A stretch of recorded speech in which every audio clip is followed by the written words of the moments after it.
Good morning students. हम लोग इस क्लास में कठिन कठिन मीनिंग को पढ़ना सीखेंगे और मैं आपको वो तरीका बताऊंगा कि कैसे कठिन कठिन मीनिंग को पढ़ा जाता है। तो चलिए फिर हम लोग इंग्लिश पढ़ने की करते हैं शुरुआत। देखिए जो आपको पहली मीनिंग दिख रही है ये मीनिंग बड़ी है और बड़ी मीनिंग को पढ़ने का तरीका ये होता है कि उसको टुकड़ों में तोड़ लें। देखिए यहाँ पर लिखा है सबसे पहले CON। CON को हम लोग इंग्लिश में पढ़ते हैं कन। क्या पढ़ते हैं? कन। और आखिरी में लिखा है TION को इंग्लिश में पढ़ते हैं शन। ये हमारे कोड होते हैं जो कि इंग्लिश में बार बार आते हैं। आपको इन पर गौर करना है। अगर आप इन पर गौर करना सीख गए तो 99% आपकी इंग्लिश पढ़ना आसान हो जाएगी।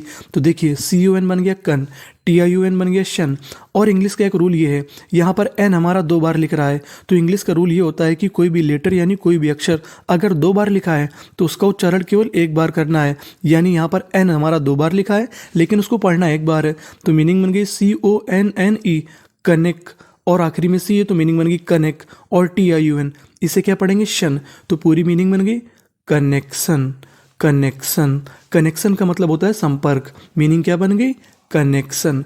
अब देखिए जो आगे वाली मीनिंग है उसके शुरुआत में है CON। तो CON को क्या पढ़ना है हमें? कन। कन। और आखिरी में है SION। SION को हम लोग पढ़ते हैं जन। क्या पढ़ते हैं? जन। जन नहीं, जन। जन। तो मीनिंग बन गई CON कन। FU इसे पढ़ेंगे फ्यू। तो मीनिंग बन गई कन्फ्यूजन। कन्फ्यूजन। कन्फ्यूजन का मतलब होता है दुविधा। अब देखिए जो हमारी आगे वाली मीनिंग है उसके शुरुआत में लिखा है AU। क्या लिखा है? AU। AU को हम लोग पढ़ते हैं ओ। क्या पढ़ते हैं? ओ। और आखिरी में लिखा है OUS। OUS को इंग्लिश में पढ़ते हैं हम लोग अस। क्या पढ़ते हैं? अस। तो देखिए मीनिंग कैसे बनती है हमारी? ऑस, PIPCIC, OUS अस। ऑस्पीसियस। ऑस्पीसियस। ऑस्पीसियस। ऑस्पीसियस का मतलब होता है पवित्र। अब देखिए जो आगे वाली मीनिंग है SUS। SUS का मतलब होता है सस। सस्पीशियस। सस्पीसियस। सस्पीसियस। सस्पीसियस का मतलब होता है संदेह भरा। ऑस्पीसियस का मतलब पवित्र, सस्पीसियस का मतलब संदेह भरा। चलिए अब आगे वाली मीनिंग पे काम करते हैं। अब देखिए जो आगे वाली मीनिंग है उस मीनिंग के आखिरी में लिखा है GHT। क्या लिखा है? GHT। GHT को हम लोग पढ़ते हैं टा। क्या पढ़ते हैं? टा। और शुरुआत में लिखा है FOU। तो FOU बन गया हमारा फॉ। GHT टा। तो मीनिंग बन गई फॉट। क्या बन गई? फॉट। फॉट हमारी वर्ब की सेकंड फॉर्म है। फाइट का मतलब होता है लड़ना और फॉट का मतलब लड़ा। तो मीनिंग बन गई फॉट यानी लड़ा। अब देखिए जो आगे वाली मीनिंग है उसके भी आखिरी में GHT लिखा है तो GHT को पढ़ना है टा। THOU इसे पढ़ेंगे थॉ। क्या पढ़ेंगे? थॉ। तो मीनिंग बनेगी थॉट। थॉट। थॉट का मतलब होता है सोचना। तो मीनिंग बन गई फॉट थॉट। फॉट का मतलब लड़ना, थॉट का मतलब सोचना। और ये जो आपको मीनिंग दिख रही है हो सकता है कि आपको बहुत बड़ी लग सकती है लेकिन ये बिल्कुल भी नहीं है। देखिए कैसे पढ़ते हैं इसको। आखिरी में लिखा है TION।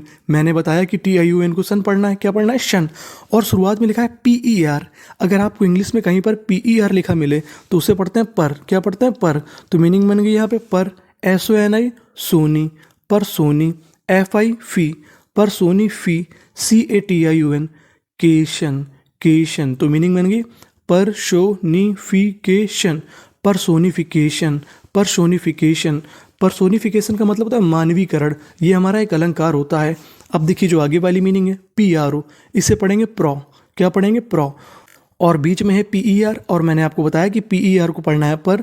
TIES इसे पढ़ते हैं ईज। क्या पढ़ते हैं? ईज। तो मीनिंग बन गई प्रॉपर्टीज। प्रॉपर्टीज। प्रॉपर्टीज। प्रॉपर्टीज का मतलब होता है संपत्तियां। तो पहली मीनिंग पर्सोनिफिकेशन, दूसरी मीनिंग प्रॉपर्टीज। अब देखिए जो आगे वाली मीनिंग है इसके आखिरी में लिखा है IED। और IED को हम लोग आखिरी में लिखा हो तो उसे पढ़ते हैं आइड। क्या पढ़ते हैं? आइड। और शुरुआत में लिखा है RE। अगर आपको इंग्लिश की किसी भी मीनिंग की शुरुआत में RE लिखा मिले तो उसे पढ़ेंगे री। REP rib.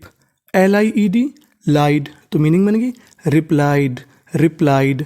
रिप्लाइड का मतलब होता है उत्तर देना। आगे वाली मीनिंग MODI मोडी। FIED FIDE. Modified. Modified. Modified का मतलब होता है परिवर्तित करना।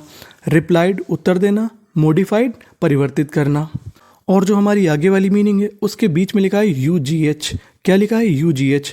UGH को हम लोग पढ़ते हैं फा। क्या पढ़ते हैं? फा। और आखिरी में लिखा है LY। LY को हम पढ़ते हैं ली। क्या पढ़ते हैं? ली। तो मीनिंग बन गई रफली। रफली। रफली का मतलब होता है ऐसे ही। COUGH UGH को क्या पढ़ना है? फा। तो मीनिंग बन गई कफ। कफ, कफ का मतलब होता है खांसी, तो मीनिंग बन गई हमारी रफली कफ। अब हम लोग इन मीनिंग को पढ़ते हैं। इस मीनिंग के बीच में एस 2 बार लिखा है और मैंने आपको पहले बताया था कि कोई भी लेटर यानी कोई भी अक्षर अगर 2 बार लिखा है तो उसका उच्चारण केवल 1 बार करना है। तो मीनिंग बन गई POSSI, पॉसी, पॉसी। और BLE, अगर आपको इंग्लिश में BLE कहीं पर लिखा मिले किसी भी मीनिंग पे तो उसे पढ़ते हैं बल। क्या पढ़ते हैं? बल। तो मीनिंग बन गई पॉसिबल, पॉसिबल। पॉसिबल का मतलब होता है संभव। HORRI, हॉरी, BLE, बल, हॉरिबल, हॉरिबल। हॉरिबल का मतलब होता है भयानक या डरावना। Possible, horrible. अब देखिए जो हमारी आगे वाली मीनिंग है, इस मीनिंग की शुरुआत में लिखा है CON और मैंने आपको बताया था कि CON को पढ़ना है कन। क्या पढ़ना है? कन। FLU, flu. और आखिरी में लिखा है ENCE। ENCE को हम लोग पढ़ते हैं एंस। क्या पढ़ते हैं? एंस। किसी भी मीनिंग में लिखा हो ENCE उसे पढ़ेंगे एंस। तो मीनिंग बन गई कॉन्फ्लुएंस, कन्फ्लुएंस। कन्फ्लुएंस का मतलब होता है संगम। जैसे प्रयागराज में इस समय कुंभ है, कहाँ पर? संगम के तट पर। तो मीनिंग बन गई कन्फ्लुएंस, CONFLUENCE। कन्फ्लुएंस का मतलब संगम। चलिए अब हम लोग नीचे वाली मीनिंग को देखते हैं। इस मीनिंग की शुरुआत में लिखा है PER और मैंने आपको बताया था कि PER को पढ़ते हैं पर और आखिरी में है ANCE। ये ENCE से मिलता जुलता है। ENCE को पढ़ते थे हम लोग एंस और ANCE को पढ़ेंगे हम लोग एंस। क्या पढ़ेंगे? एंस। तो मीनिंग बन गई परसिवरेंस, परसिवरेंस। परसिवरेंस का मतलब होता है दृढ़ता।